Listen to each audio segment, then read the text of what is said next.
On tonight's CTV News, verdicts are announced in the South Canterbury finance trial. City councillors reflect on their first year in the job, and St John paramedics were put through their paces.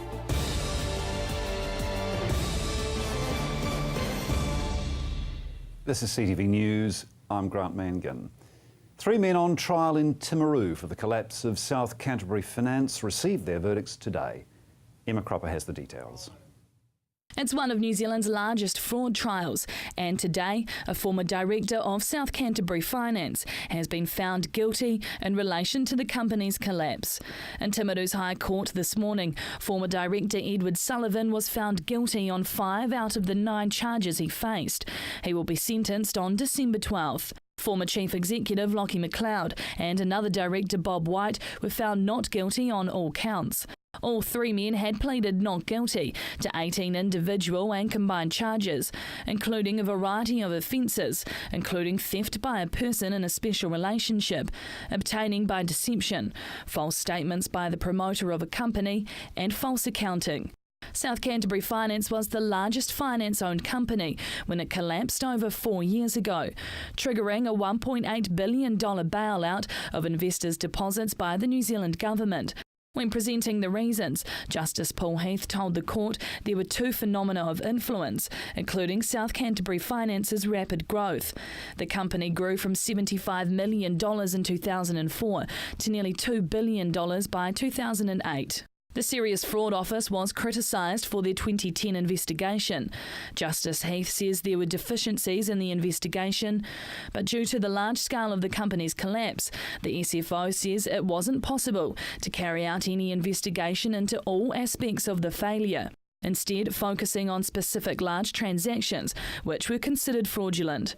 Edward Sullivan has been remanded on bail, facing imprisonment of up to 10 years. A pre-sentence report will be carried out that will consider home detention and means for reparation. 1 year ago, 13 councillors and the mayor were elected to the Christchurch City Council.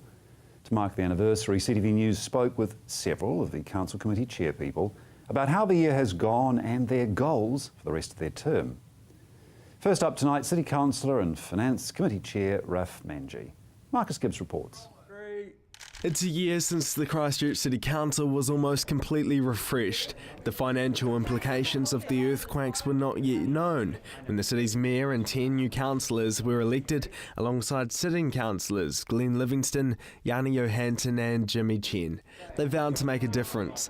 1 year on, City Councillor and Finance Committee Chairman Raf Manji believes the council has made the best of a tough situation. However, this has been one of the more testing jobs in his career. A lot of it is not so much the problems that we have, it's the structures and the frameworks and the processes that we have to go through to change things. So it's probably the most frustrating job I've ever had. If you'd known what you know now, would you have still signed up back then? Oh yeah, probably. Yeah, it's nothing like a challenge. He spent his working career in the private sector, and now Councillor Manji is having to adjust to life in public office while dealing with the frustrations of bureaucracy. There's just so much red tape, and you may think, okay, you've got a problem and you have a good idea to solve it, and then when you work out what you have to go through, like the endless consultation, which I know drives a lot of people crazy. So we're just looking at ways of actually streamlining those processes so that people can rely on us to make good decisions but feel like they've had a say in it at the same time. In January, Councillor Raf Manji told CTV News a planned financial audit should have been completed in 2013. Already he was predicting infrastructure costs would be higher than expected and that there would be a substantial shortfall. However, no one suspected the shortfall would end up being a $900 million black hole. I use the metaphor in a way of getting on a sinking ship, having to stop it sinking and repair it and redirect it at the same time. Councillor Manji's goal was to have certainty around the council's financial future, and he's achieved it. So the insurance, the funding gap, the CCHL review, bringing those all together at the same time was quite satisfying. However, he's critical of the time it's taken to get to this point. He says it would never have happened in the private sector. Council knew about it, the senior people here knew about it, obviously the government knew about it, and it was just kind of drifting, and something needed to happen. Being a Christchurch City Councillor is a rewarding job for Raf Manji, and he would like to see the job through, signalling a possible second term. a lot of the things we're putting in place may take some time. I mean, when we look at, for example, CCHL and possible asset sales, sell down, I mean, that could take, 2 to 3 years to actually get that process through. His long-term goal is to fix the city's financial woes. The council has a plan, and now it's time to execute it. Marcus Gibbs, CTV News. Emma Cropper caught up with Councillor Phil Clearwater 1 year into his first term as a Christchurch City Councillor. He was voted into council at last year's local body elections. Now Phil Clearwater is 1 year into his first term as a Christchurch City Councillor. I'm really enjoying it. It's challenging, it's very hard work. We've got a huge amount to do, especially with earthquake recovery. But after 365 days seated at the council bench, would he still have put his name forward?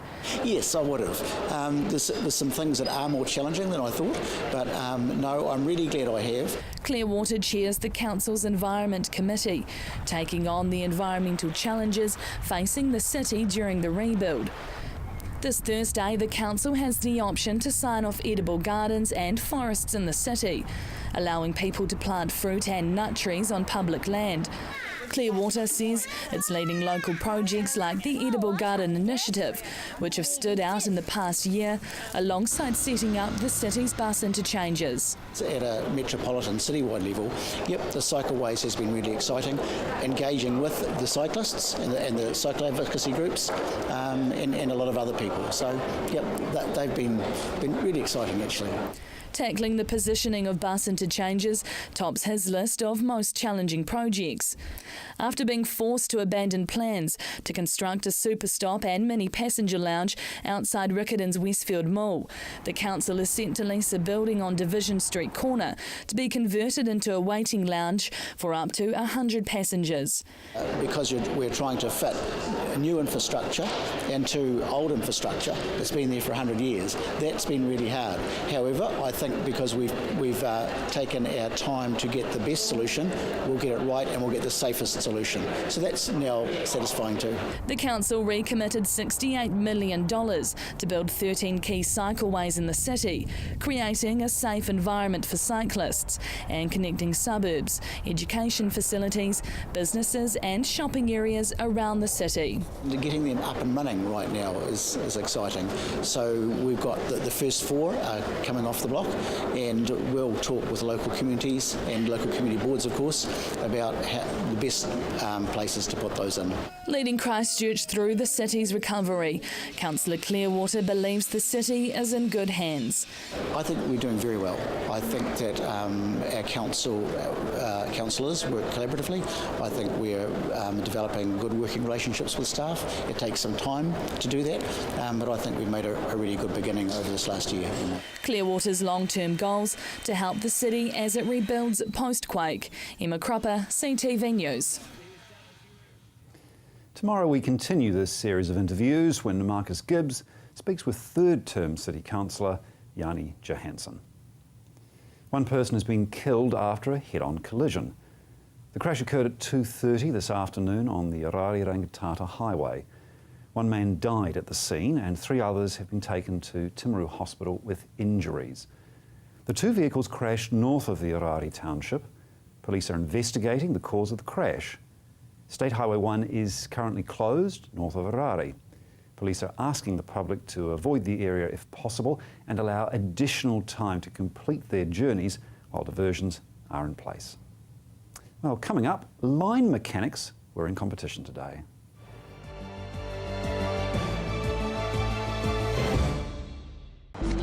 Let's face it, everyone has an agenda. And guess what? So do I.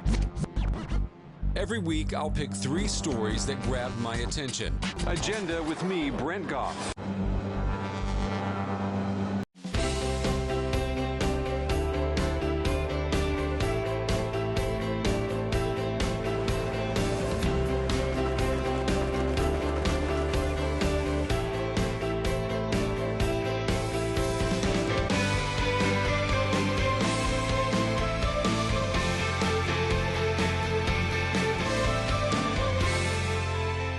For news, views and local stories, the Christchurch Star.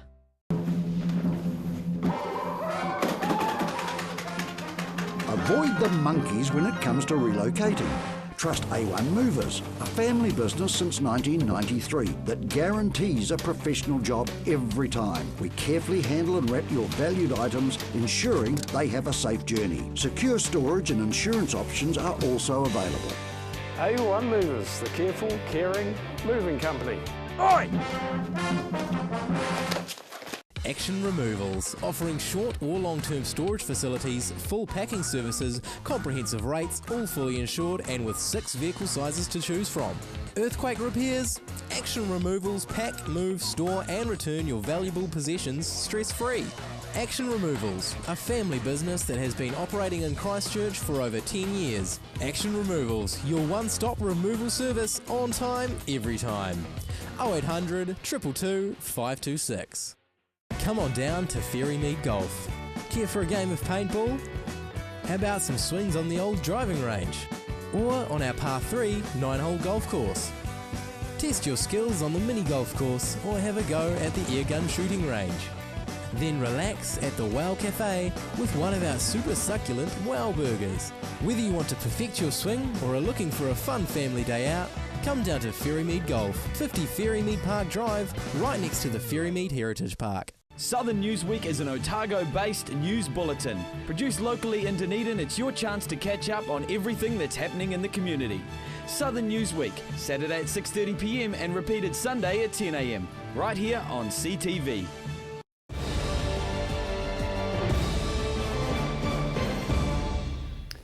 The annual line mechanics and cable jointer competition began today.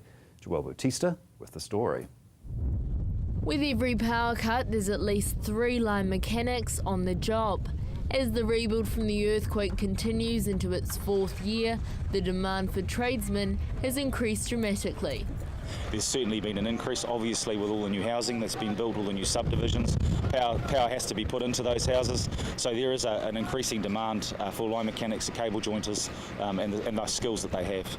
To match the demand, apprentices are being hired and trained up nationwide. Last year there was 292 line mechanics in various stages of training and about 38 cable jointers. So, you know, it is good to see that companies are investing in training and continuing that to grow their workforce from within New Zealand. One of the events is the pole top rescue. Rick Johnson says it's an important part of every line mechanic's job.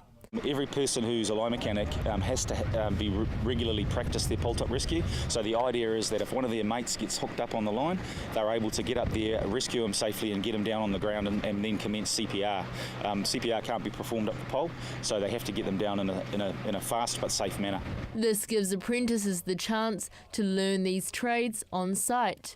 It's so important. You can't just take an apprentice out of the workforce, put them in a classroom and teach them stuff, particularly in a hands-on industry like we've got here. So the most important training they get is learning the safe work practices and then getting up a pole or in a hole and actually doing the work itself under the supervision of someone who is obviously qualified. The competition runs over 3 days. This popular event gives the workers a chance to showcase their skills. It's a reward for the teams. You know, they get a chance to come down here, show their skills off, compete against other teams to be the best in the country. Safety is always the most important factor in trades. In the competition, this is no different. Everybody wants their power back on quickly as possible, but you're right, safety is primary for the industry, and so every event that we do here, we also emphasise safety, and the guys have to do basically what they're doing on site. Every team competing has 3 qualified line mechanics and 1 trainee. Rick Johnson says lessons are learned from the event. It is definitely a learning opportunity, and one of the things that the guys do at the end of the day is reflect on how other teams have tackled the tasks, and it might be slightly different, and you will see different ways of doing it, and so they can learn perhaps more efficient ways or other ways of doing the same task that they would do. The line mechanics and cable jointer competition is on until Thursday at the National Air Force Museum. It's open free to the public. Joelle Bautista, CTV News. Farmers usually like grass growing. However, a specific type of grass is causing trouble for local farmers. Environment Canterbury are warning the public to be on high alert for Chilean needlegrass. Nearly 400 farm biosecurity signs have been distributed in the past 6 months to farms across the country. Almost 4,000 hectares of Chilean grass has been found across Canterbury, in the Hawke's Bay and the Marlborough Sounds. If not acted on, it could infest more than 15 million hectares nationwide. ECAN says the invasive pest poses a significant threat to arable and pastoral farming in New Zealand. Leading into spring, Chilean needlegrass is most recognisable as it flowers. ECAN are warning landowners, rural contractors and visitors to farms to keep a close eye out for unusual-looking grass. Canterbury's Medical Officer of Health and the Department of Conservation are presenting evidence to the hearing on Environment Canterbury's variation to their proposed Land and Water Regional Plan. The Land and Water Regional Plan is a new planning framework for Canterbury. It aims to provide clear direction on how water will be managed and help deliver aspirations for water quality in both urban and rural areas. The plan proposes to cap nitrogen discharges from farms. It's estimated it will take up to 8 years for Canterbury water quality to be fully restored. Christchurch emergency paramedics spent this afternoon attending 2 serious incidents. However, neither was a real-life situation. The paramedics were being put through their paces during a simulation test. As new paramedics arrive in Christchurch as part of a nationwide staffing drive, tests like these are going to become more and more crucial to prepare St John's first responders for every type of job. Marcus Gibbs reports. It's the type of job where nothing can be expected. Kirsty and Tatsu have been called in to help this man who fell off a ladder while using power tools. He has a serious head injury and is bleeding. But Kirsty and Tatsu aren't out in the field. Instead, this job is being run from inside St John's Christchurch Casualty Simulator. It's really good to be able to have an environment that is similar to an ambulance environment. So your space is the same, being able to work in a confined space and having to think about where you're going to get your equipment, where you're going to place your gear. Today, their patient is a $130,000 intelligent mannequin, controlled through a computer. It can breathe, blink and talk. It's a year old and is only one of 2 in the country, designed to put these paramedics through their paces. The SimMan is a really technically advanced mannequin, and the ALS students can do all sorts of skills with him. They can intubate him, we can infuse drugs into him, and really get feedback from the computer system as well as to what your interventions are doing. Earlier in the afternoon, that same mannequin was suffering from heart failure. Luckily, these 2 paramedics came to its rescue. It's an example of the wide variety of training exercises available to the staff here. They're always under pressure situations when people are really sick, so this is a good environment for them to be able to learn and to practice those skills that they don't get to use very often. Kirsty and Tatsu are 2 intensive paramedics who are taking advantage of the extra training opportunities. They already have about 10 years of experience between them, but say these training simulations give them an edge when they're in the field. I'm relatively newly qualified as an intensive care paramedic, so it's a good opportunity to come and practice the skills that we don't use that often on the road. From next year, St John's staffing levels in Christchurch are increasing by about 20% to help meet a growing demand for ambulance services in Canterbury. Already 4 people are put through their paces in the simulator each week. That's more than 200 training sessions a year. Tatsu Kawasaki hopes the extra experience he gets from the training will help him on his journey of becoming a helicopter paramedic. So rescue is a big part of my interest, say. So combining rescue aspect of work with my relatively newly learned medical skills is just a perfect show for me. Big dreams that can be achieved with hard work in the field and in the training suite. Marcus Gibbs, CTV News. University students had a chance to speak to the Mayor today about their vision for the future of Christchurch. The informal meeting with Mayor Leanne Dalzell and Councillor Raf Manji was held in the Undercroft at the University of Canterbury.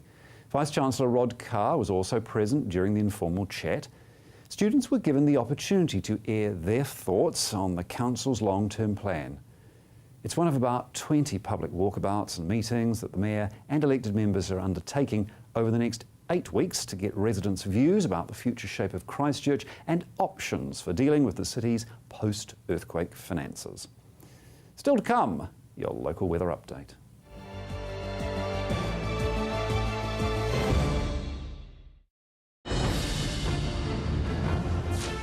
The world has a great deal to tell. Journalists from across the world report on their home nations and the experiences of the people who live there. World Stories. Get rid of that damaging and unsightly moss, mould and lichen from your path, drive or roof with Mossbuster. Mossbuster is a no-bleach, non-abrasive, biodegradable solution that has over 35 years of proven results. Mossbuster costs less than half the price of other well-known products and can be yours for less than $1 a litre. You just spray it on and let Mother Nature do the rest. Check out our website to find the best solution to your moss, mould and grime problem. Order online or call us now on 0800 88 1000. Welcome to Caltex Redwood. We're a family-owned business proudly supporting our local community. We're open 24/7 for fuel and shop goods, and we have an amazing team of people ready to help you.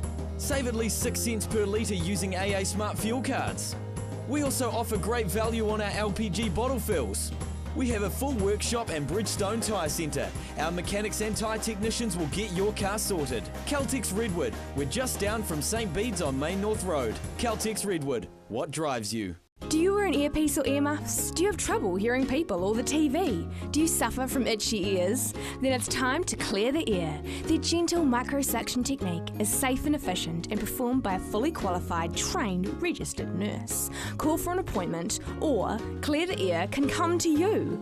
We also have swim, noise or aeroplane plugs.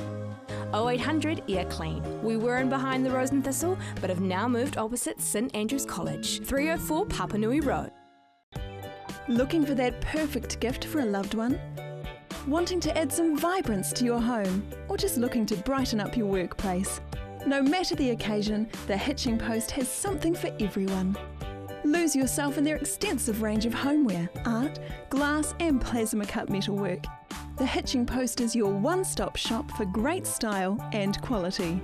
So come on down to the Hitching Post, 722 Marshland Road.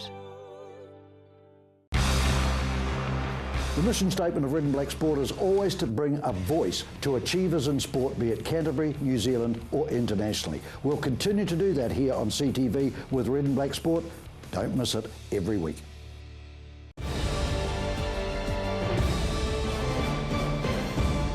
The Cricket World Cup is drawing nearer and Canterbury-born black cap Corey Anderson has his fingers crossed to participate in the Christchurch Games. Joelle Bautista with the story. Christchurch's Corey Anderson hasn't hit a wicket in Hagley Oval since he was a kid. He's excited to be getting onto the newly transformed pitch. So I haven't played at Hagley Oval since it's, been rebuilt. So hopefully, over the summer, I get a chance to play there. And I think it could well be a new favourite ground. After a resource consent battle with the Christchurch City Council, redesigning the Oval and creating the Hadley Pavilion was no easy task. Head of the New Zealand Cricket World Cup, Therese Walsh says it is extraordinary what this international facility has brought to Christchurch. Huge sense of achievement for everybody that's been involved and for the city to put it together. And, it's going to be a beautiful ground at the time, and I know a lot of players are looking forward to playing there. It's a really boutique-looking ground. It's very much that sort of English park-like sort of feel. So I think it's going to be a really special feature of Cricket World Cup. Christchurch is one of 7 host cities for the World Cup. It's an exciting time for fans. The competition begins here with the opening ceremony.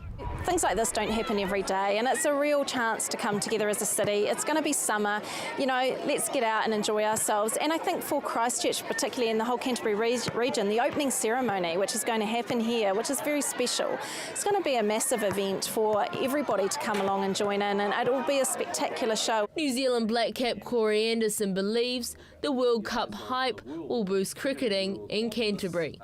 We haven't had cricket in Christchurch for a long time, so that's going to going to be exciting in itself, let alone having a massive event like the World Cup and hosting it. So it's just going to be massive, I guess, for the public of Christchurch as well, and getting people into Christchurch and seeing how the city's developing and getting back on their feet and progressing in a really good way. It's the biggest sporting event planned in Christchurch since the city was removed from the 2011 Rugby World Cup. Therese Walsh says this competition presents Christchurch to the world. And it's a chance for people to look forward, to think about, welcoming the world, look at the scale of it and say, yeah, actually Christchurch is up to this, and it's a really great place to sort of punctuate that re-emergence of Christchurch on the world stage. Corey Anderson is looking forward to getting stuck into the ICC Cup. I think just the atmosphere of what it's going to bring. I mean, everyone knows what the World Cup was like for the All Blacks. I don't think it'll quite be that ecstatic, but if we can get anywhere near that, then it'll be unbelievable. So just to be playing in front of family and friends on such a huge event, will just be very cool. Commencing February next year, the first game kicks off with the Black Caps taking on Sri Lanka. Joelle Batista, CTV News. Time now to check out your regional weather.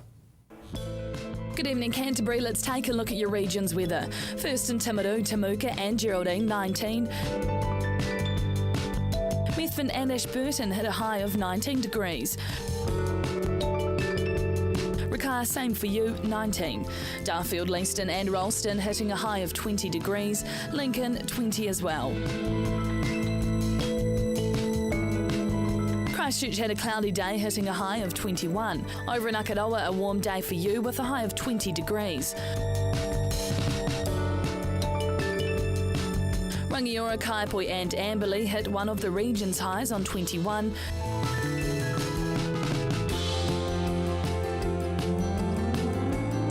Culverden, Hanmer Springs and Cheviot had the region's low of 18 degrees. At the top in Kaikoura, they hit one of the highs of 20 degrees. But what's in store for tomorrow? In Timaru, fine with sunny periods and some cloud and variable winds, hitting an overnight low of 9 and a high of 15.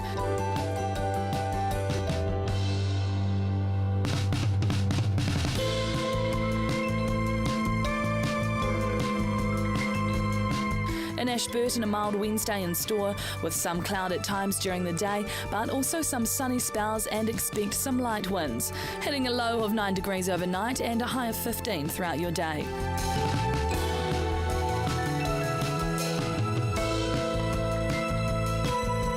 Christchurch, fine and mild for your Wednesday too, with some cloud at times and winds from most directions, hitting 9 degrees overnight and a high of 15 throughout the day.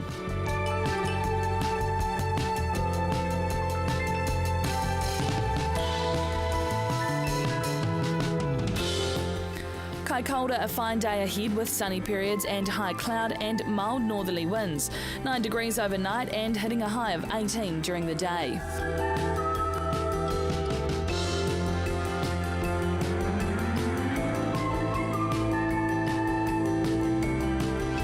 Temuka and Geraldine, a high of 19 and a low of 9. Methven, 19 degrees. Rakaia hitting a high of 20. Darfield, 20. Leeston and Ralston, cloudy with a high of 21. Lincoln hitting 21 degrees.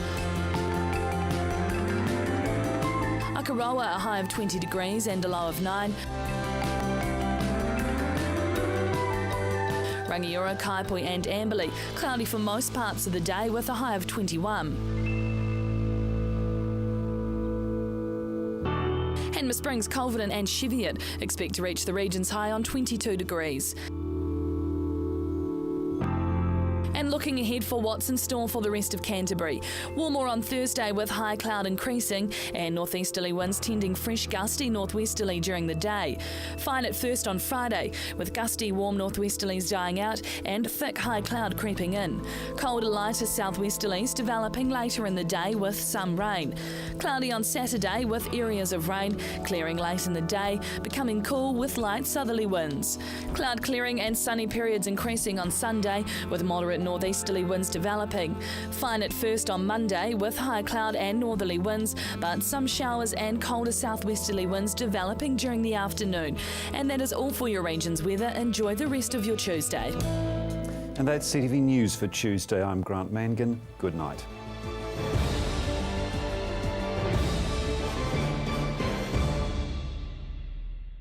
Supporting local content so you can see more of New Zealand on air.